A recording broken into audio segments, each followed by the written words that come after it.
강퍼치입니다. 강용석 변호사 모시겠습니다. 네, 어서 오십시오. 안녕하세요. 예. 네. 예, 제가 조금 전에 어제 헌재 5차 변론에서 정형식 재판관이 네. 그 말바꾸기에 그 계속해서 말바꾸기 하고 있는 그 홍장원이를 상대로 네. 그 형사 재판하듯이 하나하나 그 홍장원의 진술을 그 질문을 하더라고요. 네.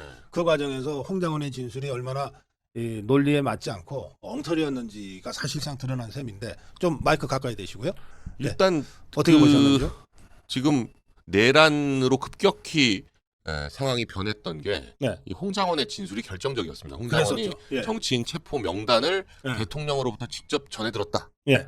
처음에 진술했었거든요. 그랬죠. 예. 그랬다가 나중에 또 대통령과는 그렇게까지 통한 건 아니고 네. 체포 명단은 여인형으로부터 들었다. 예. 그것도 마치 여인형이 전화가 와서 한 것처럼 예. 그렇게 얘기를 했는데 어제는 보니까 여인형한테 홍장원이 전화를 했더라고요. 예, 그리고 그 명단도 홍장원이 직접 작성한 게 아니라 그 네. 명단이라고 검찰이 이제 기록에다 네. 붙여놓은 것 같은데 네. 그 명단도 자기가 직접 작성한 것이 아니고 원래 거기에 어두운 무슨 주차장에서 서서 받아 적느라고 자기가 보기에도 이게 글씨를 못 알아볼 것 같아서 누구 시켜가지고 보좌관 시켜가지고 다시 적게 했다 정체로 그렇게 진술을 했어요. 그랬더니 정영식 재판관이 그게 누구냐 보좌관이 보좌관은 밝힐 수 없다. 그럼 그거 자체로 일단 이 메모는 본인이 작성한 게 아니기 때문에 네. 누가 뭐 옮겨 적었는지 뭘 했는지 알 수가 없어서 이 메모는 그 자체로 증거 능력이 전혀 없어집니다. 네. 그러니까 메모가 없어지는 순간 네. 이 14명, 15명이라는 말도 불분명하고 네. 여인형은 지금 그 부분에 대해서 얘기를 안 하고 있거든요. 네. 네, 뭐 아니다 기다라고 얘기하는 게 아니라 형사재판 때문에 얘기하지 않겠다라고 해서 네. 체포조 명단이라는 거 자체에 대해서 얘기를 하지 않고 있기 때문에 네. 홍장원의 얘기가 지금 다 무너졌어요.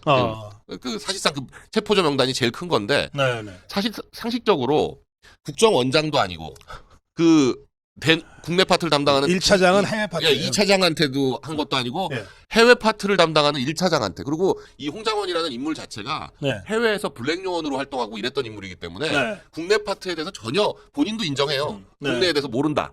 심지어는 이 최지연 변호사가 이제 그 윤 대통령 측에서 질문할 때 뭐라고 묻냐면 그 방첩사에는 그러니까 여인형이 뭐라고 얘기했다고 하냐면 여인형이 체포조 명단을 부른 다음에 그 체포조들을 체포해 오면 자기네 구금시설에다 구금하겠다 이렇게 얘기했다고 주장을 할 거예요. 홍장원이가 그렇게 주장을 했는데 예. 최지연 변호사가 뭐라고 묻냐면 예. 방첩사에는 구금시설이 없는 거 알고 있냐? 그랬더니 모른다. 어. 그러는 여인형이 구금시설이 없다는 걸 몰랐겠냐? 그건 내가 알 수 없다. 이렇게 얘기해요. 아니 여인형은 방첩사령관이니까 당연히 구금시설이 없다는 걸 알죠. 거기다가 또 무슨 얘기를 하냐면 그 여인형이 뭐 체포 상황에 대해서 막 설명을 하면서 지금 급박하니까 체포를 도와야 된다. 뭐 이렇게 처음에는 체포를 요청했다 그랬다가 네. 나중에는 체포할 수가 없지 않냐. 수사권이 없어서 체포를 못 하는 거 아니야. 그랬더니 체포를 지원할 수는 있다. 경찰이 체포하는 걸 지원할 수 있다. 이렇게 또 말을 하거든요. 네. 그랬더니 근데 당시 경찰이나 그 특임단이나 여기에 통화를 하고 그 특임단이 들어간 거 국회에 들어간 게 1시고 네. 경찰이 밖을 막고 있었던 게 11시 반부터고 네. 근데 본인은 10시 54분에 통화를 하면서 지금 체포 상황이 급박하니까 지원을 하라 그랬다는 게 말이 되냐 이렇게 물어요. 그랬더니 그걸 왜 나한테 묻냐 여인형한테 물어야지 그렇게 그러니까 본인이 주장하는 얘기들이 다 지금 무너져가지고 네. 어제 홍장원을 거의 9시 반까지 저 증인 신문을 했거든요. 네. 네. 그러니까 홍장원에 대한 얘기가 홍장원이 제일 뒤에 증인 신문을 했는데 그래서 이제 네. 어제 언론에 대부분 못 났습니다. 그런 얘기들이. 예. 이제 그 녹화 방송을 하는 그 방송 화면을 보니까 그런 중요한 얘기가 나중에 다 나오더라고요. 그러니까 정영식 재판관이 물은 부분도 있지만 그 윤 대통령 측에서 변호인단이 반대 신문을 한 게 아주 자세하게 홍장원의 진술을 전부 반박을 해가지고 네. 그래서 정영식 재판관이 너무 말이 안 되는 소리를 계속하니까 그걸 물은 거예요. 여기 메모에는 체포 요청이라고 돼 있는데 요청이 말이 되냐 수사권도 없는데 어떻게 체포를 하냐 그랬더니 그 체포 지원으로 이해해달라. 모든 거 다 그런 식이에요. 다 뭘로 자기는 그렇게 이해했다. 자기는 그렇게 얘기했다 그러더니 왜 이해냐 그러면 또 그렇게 이해한 걸로 받아들여 달라 이런 식의 얘기를 하니까 그렇게 되면 이제 형사적인 증인으로서는 아무 의미가 없는 거죠. 원래 이제 홍장원과 곽종근 이 두 사람한테 네. 모든 얘기가 다 나온 건데 네.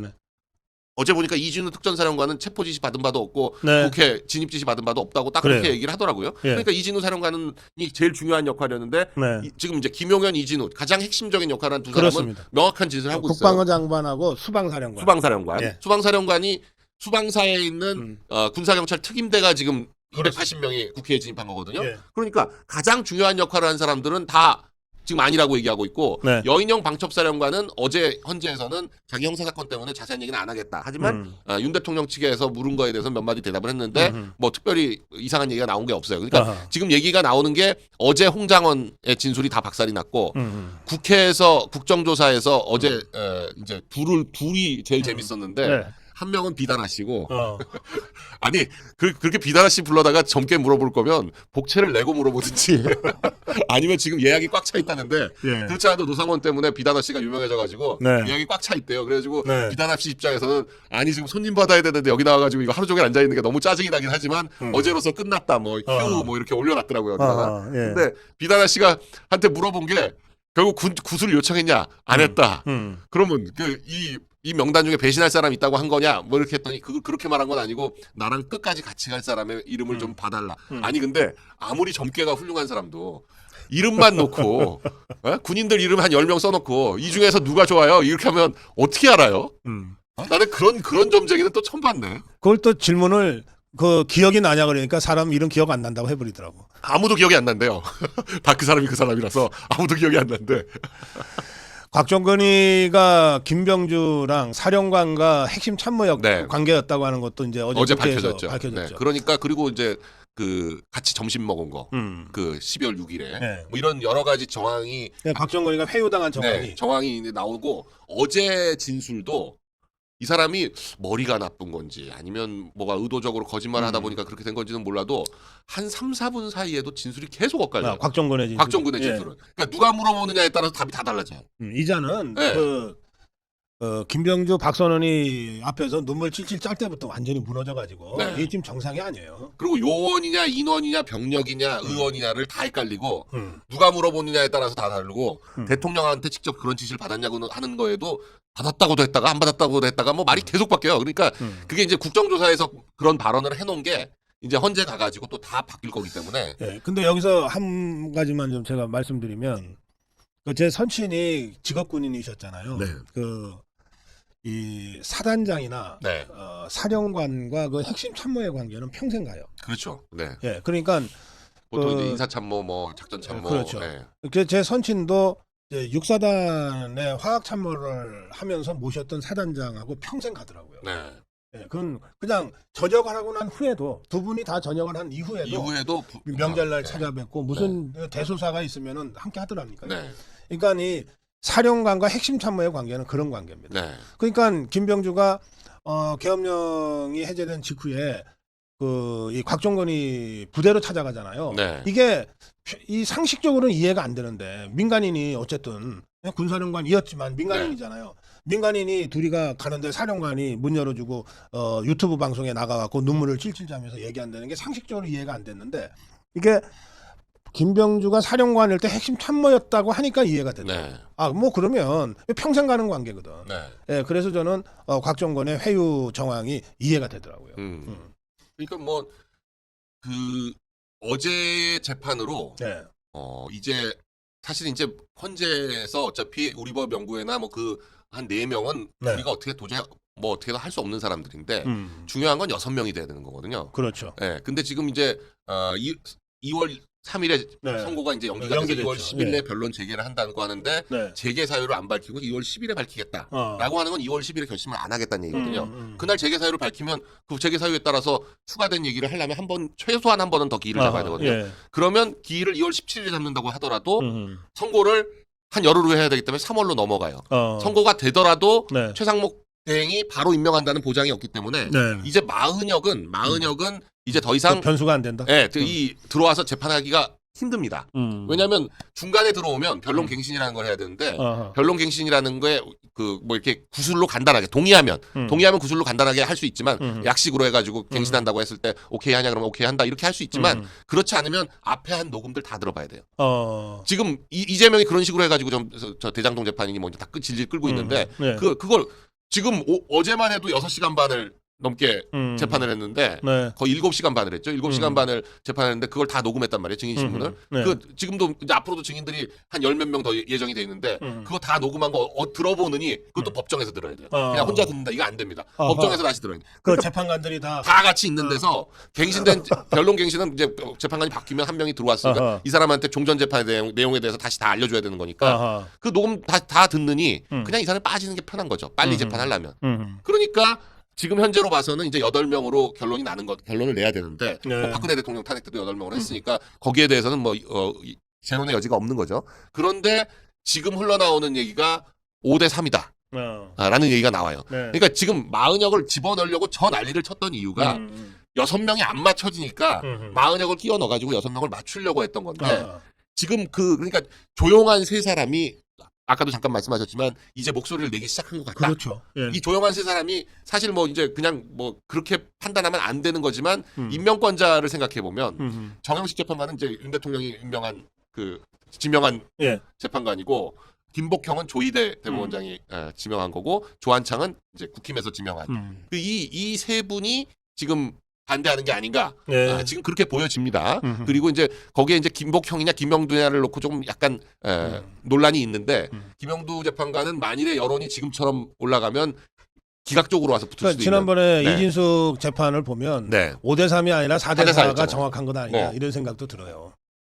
네, 그러니까 4명은 어차피 어쩔 수 없는 거고. 네, 저 4명은. 저쪽 4명은. 네. 네, 그래요.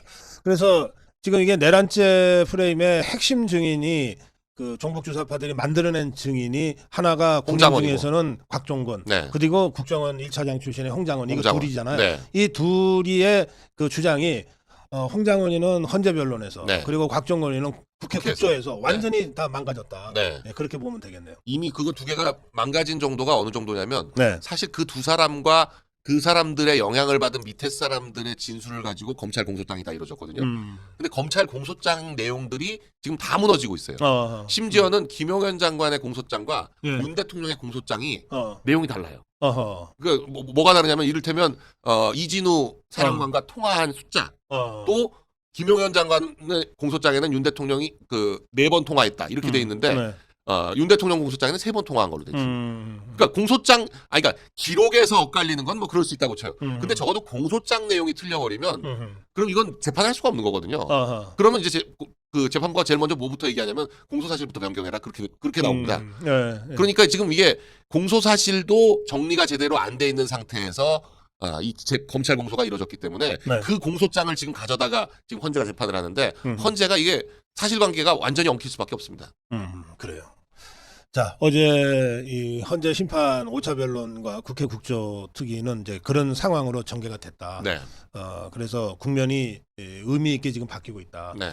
그러다 보니까 그동안 헌재 그러면은 문영배 이미선이만 생각났는데 이제 그렇지가 않다. 네. 이제 정영식 재판관도 있고 다른 재판관들도 이제 발언을 시작하게 될 거다. 이미 사실은 알려지진 않았지만 그 3.1 선거를 연기하는 과정에서도 네. 그 다른 재판관들의 그 주장들이 상당히 있었다. 평의 그러니까 월요일에 선고를 하기로 돼 있는데 금요일 날 평의를 하고 월요일 오전에도 평의를 했다는데 예. 금요일 평의에서 굉장히 고성이 오갔다는 얘기가 여러 언론에 나왔거든요. 예. 그리고 그 월요일 아침에 이제 최종적으로 선거를 위한 평의를 했는데 여기서 도저히 합의가 안 이루어지니까 네. 12시에 연기를 한 거거든요. 네. 그러니까 적어도 합의가 이루어지려면 그러니까 만일에 이게 5대 3이 됐으면 5대 3이 됐으면 문영배가 밀어붙였을 거예요. 그냥 무조건 아하. 선고하겠다라고 해가지고 5대 3으로 선고를 했을 것 같은데 네. 5대 3이 안 되니까 연기한 게 아닌가. 그게 이제 뭐 합리적으로는 그렇게 보여집니다. 이게 기각돼 버리면 완전히 끝나거든요. 아하. 네. 예. 기각돼 버리면 뭐 다 끝나는 거니까 어차피 헌법 소원은 각하고 처음부터 각하였고 그건 뭐 어떤 재판관이 해도 그걸 인정할 수가 없고 더군다나 헌법 소원이 6명이 돼야 되거든요. 네네. 그러니까 6명은 도저히 못 맞추니까 안 되는 거고 이제 권한쟁의는 과반만 되면 되니까 5명이 하면 되는데 그것도 안 맞춰지니까 연기한 게 아닌가. 그래요.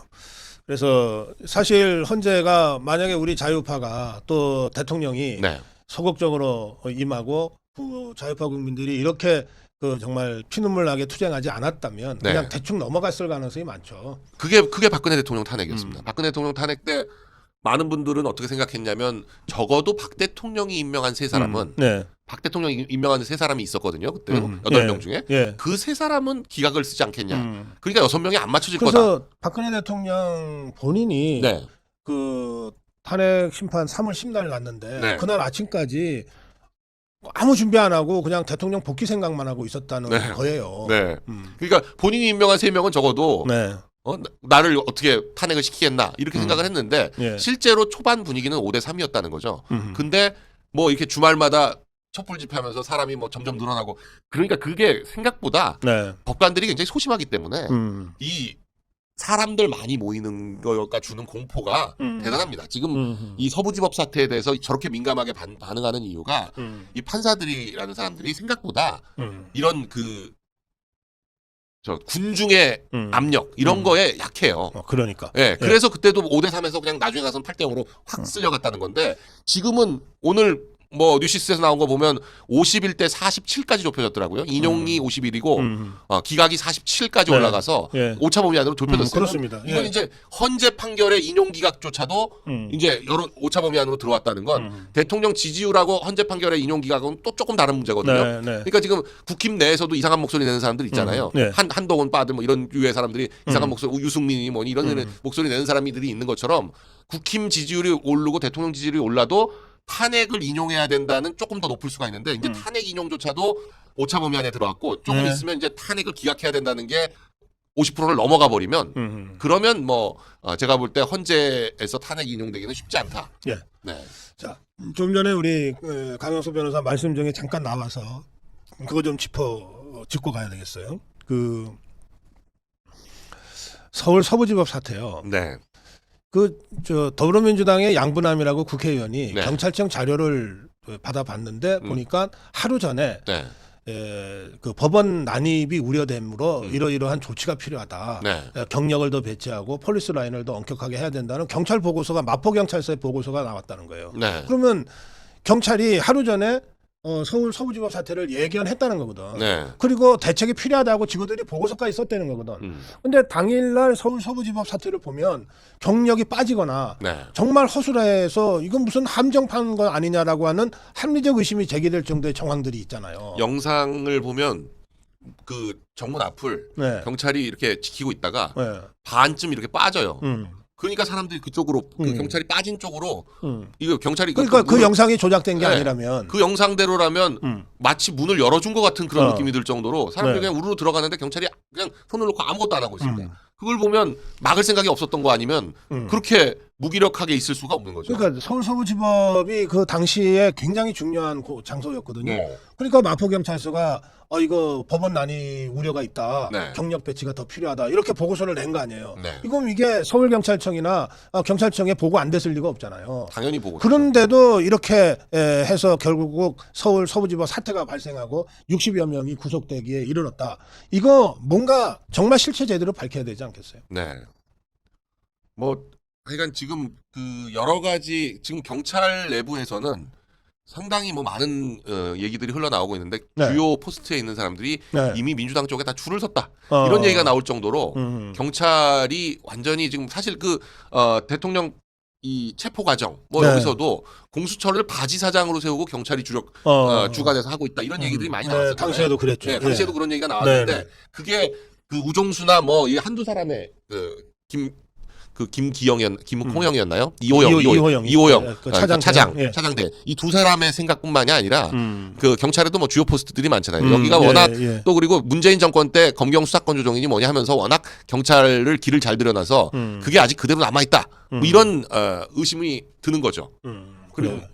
하여튼 이거는 이제 그 60여 명의 구속자들에 대한 재판이 진행이 되겠지만 네. 재판 과정에서라도 어쨌든 이게 진짜 실체적 진실이 뭔지는 네. 우리가 집중적으로 좀 파고들 필요가 있겠습니다. 자, 그건 그렇고요.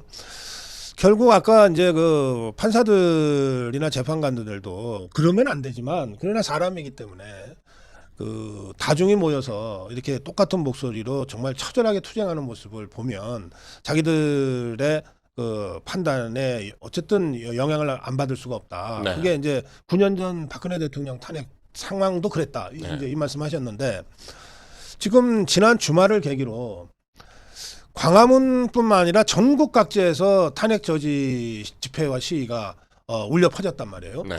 부산은 그 부산일보가 역대급 인파가 모였다고 보도할 정도로 대단했습니다. 부산에서 역대 있었던 어떤 집회보다 많이 모였다. 이런 얘기가 뭐 공공연하게 나오고 예. 있는 거 그리고 같아요. 이게 이제 전국 집회로 확산이 이미 됐고 네. 이번 주를 거치면서 그야말로 전국 집회 양상이 더 분명해질 것 같거든요. 네. 어떻게 전망하세요? 일단 이번 주에 동대구역에서 이제 세이브 코리아가 주최하는 네. 그 집회에 또 대구 분들이 얼마나 모이느냐 또 이게 또 이제 관심사가 됐잖아요. 네.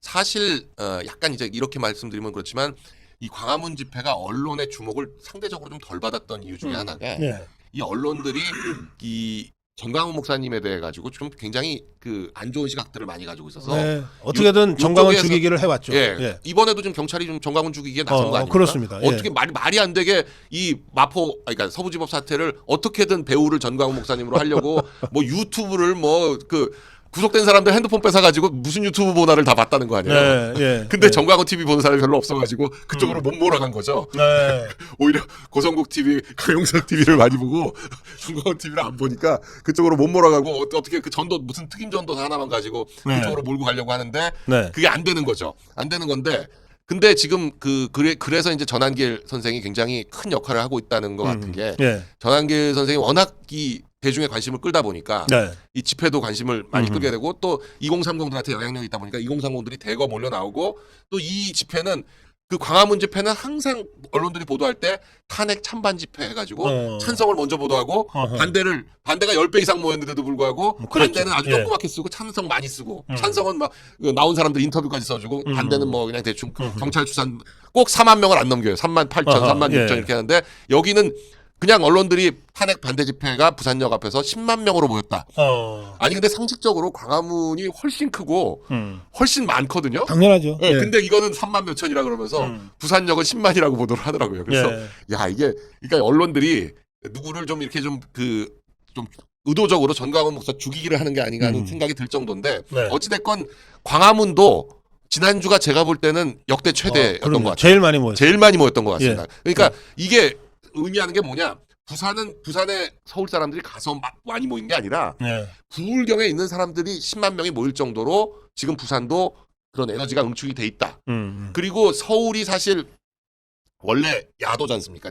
민주당이 훨씬 많잖아요. 그렇죠. 그런데도 불구하고 요즘 여론조사를 보면 팽팽하거나 오히려 서울에서 앞서는 결과가 나오고 경기 인천보다 네. 제가 볼 땐 이 서울에서 이런 여론조사가 나오는 이유는 이 광화문 집회 때문이라고 생각하거든요. 광화문 네. 집회를 계속하면서 그럼요. 예. 여기 사람들이 많이 오기도 하지만 볼 거 아니에요. 사람들 뭐 지나다니면서 다 볼 수밖에 없거든요. 이 영향을 확실히 받는다. 그럼요. 그런 느낌인데 그동안 사실 부산이나 백문이 대구가 불여일견이에요. 한 번만 보면 사실은 예. 이 언론에서 그동안 그렇게 세뇌당했던 게 확 뒤집히거든요. 그렇죠. 집회 한 번만 나가보면. 네. 근데 부산하고 대구가 다른 지역에 비해서 좀 원래 지지율에 비해서 너무 뜨뜻미지근했다. 그러면 이제 이렇게 그 오프라인 집회가 대규모로 모이고 하면서 훨씬 이 좀 지지율이 그렇죠. 더 올라가게 되지 않을까. 영남권에서 지지율이 급상승할 거예요. 네, 영남권에서 네. 지금 계속 60%를 네. 잘 못 넘기는 그런 지지율이 나왔었는데 이게 광화문에서 수백만 명이 모여도 부산은 무슨 일이 있나 싶을 정도로 그냥 일상이거든. 네, 근데 막상 부산역에서 10만이 모였다 그러면 부산 시민들은 이제 다 알게 돼요. 다 알게 되는 거죠. 예, 그거 달라요. 네. 그냥 언론이나 유튜브를 통해서 광화문에 뭐 인파가 엄청 모였다 하고 전해 듣는 것하고 직접 보는 거하고. 막상 부산역에 10만이래 그런 거 네. 다르죠. 그 역뿐이 아니라 뭐 역 그 광장뿐이 아니라 네. 비가 와서 주변 건물, 옥상 그리고 부산 역사 여기를 다 꽉 채웠다는 거거든요. 네. 그게 뭐 그 기자들의 기사가 아니라 거기 참여했던 사람들의 입소문이라는 게 어마어마하게 무서운 건데 그렇습니다. 예. 그게 기사로 보고 나서는 기사를 사람들한테 얘기하지는 않아요. 저 별로 이렇게 모였다며 이런 정도지 구체적인 상황을 잘 모르니까 얘기 안 하지만 직접 참여한 사람 또는 역에 그 4-5시간 동안 부산역을 지나다닌 사람들이 뭐지 하면서 역사에 사람이 꽉 차 있으니까 이게 뭐지 하다가 보면 밖에서 그걸 하고 있으면 그 얘기를 만나는 사람마다 하게 되거든요. 더구나 그거는 찬반 집회도 아니야. 그냥 네, 반대 집회. 그냥 반대 집회, 찬성 집회는 없었어요. 그러니까 부산에서는. 그러니까 이게 부산의 여론을 움직일 거고 이제 대구에서도 비슷한 효과를 낼 거고 그러다 보니까 이제 다다음 주에는 광주도 하겠다. 예. 지금 얘기가 나오고 있는데 광주도 지금 뭐 최소 10,000명은 모이지 않겠나 지금 그렇게 볼 정도로 예. 지금 오히려 그 광주 경찰들이 그날 또 저쪽 찬성 쪽도 집회하겠다고 하고 있는데 그 충돌이 날지 않을까 걱정한다는 건데 예. 광주에서 만일에 찬성 집회보다 반대 집회가 더 모이면 이건 광주 사람들뿐만 아니라 전국적인 얘기거리가 될 수밖에 없습니다. 좌파들이 그 게임이 안 되면은 아예 안 하는 것도 방법인데. 네, 만일에 거기서 뒤집히면 예. 그건 진짜 뭐. 근데 광주에서 한다는데 저 탄핵 그 찬성 집회 안 할 수도 없고. 안 할 수가 없죠. 무조건 하긴 해야 되는데 만일에 안 모이면. 근데 사실 지금 분위기는 일단 뭐 어찌됐거나 CIA 신고가 굉장히 영향을 미쳐서 정상적인 20, 30대들은 안 나가거든요. 그렇죠? 그럼요. 예. 그리고 중국인 나가지 말라. 이것도 굉장히 큰 것 같아요. 예. 이 두 가지가 이 찬성 집회를 완전히 쪼그라지게 만들어가지고 예. 서울뿐만 아니라 다 어디서든 전국의 찬성 집회가 모이는 데가 없다는 거 아닙니까? 그래요. 그런데 아까 우리 자유파에 대해서 계속 극우 프레임을 씌워왔던 게 조중동 아니에요. 네. 뭐 한겨레 경향이 그러는 거는 뭐 의뢰 그러려니 하겠는데 네. MBC가 그러는 거는 네. 최근에 뭐 조선일보가 약간씩 논조가 바뀌는 것 같다고들 조선일보는 많이 하세요. 바뀌었죠. 많이 바뀌었죠. 자, 그건 그렇고 오늘 천지일보 천지일보가 조사를 했는데 네. 기성 언론에 대한 질문을 했어요. 네. 64%가 못 믿겠다야. 네. 전 세대 전 지역에서 과반 이상이 기성 언론 안 믿는다야. 네. 심지어 호남에서도 기성 언론을 안 믿는다. 과반 이상이. 뭐 좋은 말로 해서 리거시 미디어고 그냥 올드 미디어들이 네. 이제 한계가 명백해진 거죠. 그러니까 올드 미디어가 어떤 구조로 움직이는지를 국민들이 전부 너무나 알게 됐고 네. 이게 뭐 우리나라만의 현상이 아니라 미국에서는 더 심해서 그 백악관에서 그렇죠. 네. 뭐 유튜버들 인플루언서들한테 개방을 했어요. 네. 네. 무조건 새로 신임 대변인의 첫 번째 질문은 AP 통신한테 묻는 건데 그걸 깼으니까요. 그런데 뭐 그 리거시 미디어들의 반응은 그 28살짜리 대변이 낳기도 전 그러니까 태어나기도 전부터 자기들은 백악관을 출입해왔다 이런 식으로 얘기를 하니까 오히려 더 안 먹혀요. 그게. 그래서 그게 뭐 꼰대 뭐 어쩌라고 그래. 나 꼰대야 그거 얘기하는 거죠. 뭐. 아니 그러니까 말씀하시니까 생각이 나네. 이 계엄령 발동 전후에서 이 기성 올드 미디어들이 뭐 하여튼 좀 집요할 정도로 저한테 취재 요청을 했는데 네. 제가 다 거절했습니다. 네. 한 번도 안 했는데 자기들이 뭘 물어보려고 하는 걸 미리 얘기를 하잖아요. 네. 그걸 보면 거의 예외 없이 윤석열 대통령이 유튜브만 본다는데 윤석열 대통령이 고성국 TV만 본다는데 하고 물어보는 거예요. 네. 그걸 가지고 극우 유튜브만 보는 윤석열 대통령이 판단을 잘못해서 내란을 일으켰다라고 몰아가려는 거죠. 네. 네. 근데 이제 그건 말도 안 되는 뭐 아예 질문에 답변할 가치도 없어서 제가 다 거절했지만 그 질문이 계속되는 걸 보면서 이것들이 겁을 먹나? 네. 일테면 기성 언론들 입장에서 진짜 대통령이 윤석열 대통령은 그렇진 않아요. 제가 알기로는 네. 모든 언론을 다 보고 쓴소리도 다 보고 그러면서 취사 선택하고 그 중에 뉴미디어, SNS, 뭐 유튜브들도 다 폭넓게 보죠. 윤석열 대통령은 전 그랬다고 알고 있습니다. 네. 그런데 기성 언론들 입장에서는 자기들이 사설했으면 그 다음날 정책에 나와야 되는데 이거 아니잖아요. 전혀 안 먹히죠. 요새는. 그러니까 이것들이 막 위기의식을 느끼고 네. 어떻게든 유튜브를 자기네 경쟁 상대라고 잘못 설정을 해갖고서 유튜브 죽이려고 그랬던 것 아니냐 네. 그런 생각이 들더라니까요. 네. 아니 뭐 지금 언론들이 뭐 비슷하게 좌우로 나눠져 있다라고 하는데 네. 이 올드 미디어들이 유튜버들 공격하는 데는 아주 네. 한 목소리예요. 글쎄 말이야. 이게 아니 근데 이미 이 올드 미디어들이 지금 말씀하신 그 네. 여론조사를 따르더라도 결국 사람들이 안 봐주면 아무 의미 없는 거거든요. 그럼요. 미디어의 영향력이라는 건 사람들이 그걸 보면서 영향을 받아야지 영향력이 생기는 건데 영향을 안 받거나 안 봐버리면 아무 의미가 없는 거예요. 자기들이 아무리 미디어라고 떠들면 뭐예요. 요새 MBC, JTBC 기자들이 예전에는 이 MBC, JTBC 이 마크가 얼마나 권력이었습니까? 크게 써놓고 크게 써가지고 이거 일부러 이 ENG 카메라를 들어야지 아무리 무거워도 이걸 안 들고 이런 걸로 들고 다니면 사람들이 무시하니까 이걸로 들고 다녀야 되지 폼이 잡힌다고 했는데 요새는 MBC, JTBC는 조그만 거 들고 다녀요. 눈에 띌까봐. MBC, JTBC라는 게 알려지면 사람들이 뭐 바로 조작 언론이라고 옆에서 떠들어대고 그러니까 뭘 제대로 찍을 수가 없으니까. 그리고 하여간 이 현장에서 가능한 한 멀찍이 떨어져 있는 거는 MBC, JTBC 순서 다 알죠. 아이고 참. 국민들이. 스스로 왜 그렇게 몰락했는지를 좀 잘 돌아보고 성찰하고 반성하고 다시 났으면 좋겠어요. 네. 우리 자유파 유튜브가 기성 언론 죽이려고 시작한 게 아니에요. 네.